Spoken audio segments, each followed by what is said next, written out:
Nototosaina androany 17 aprily 2024 teny anivon'ny distrika 20 manerana Madagasikara ny atsapaka ny laharany kandidany fifidianana solombavam-bahoaka izay arafitra ao anatin'ny bulletin tokana sy ahafahan'ny kandida miditra amin'ny haino aman-jerim-pirenena TVM sy RNM.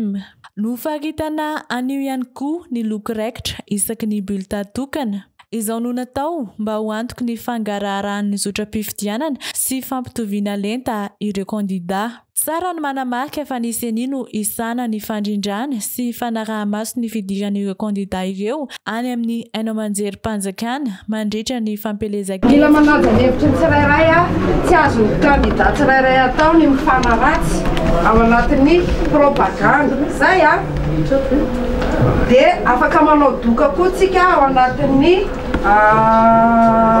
propagandatsika fa misy fetrany izy io izay alefantsika any amin'ny NRCM any amin'ny CENI zay ny andefasana azy dia zareo no mijery an'ilay izy hoe mahatratra an'ilay fetra 30 minutes ave sa tsy zay azavaina tsara mihitsy zay.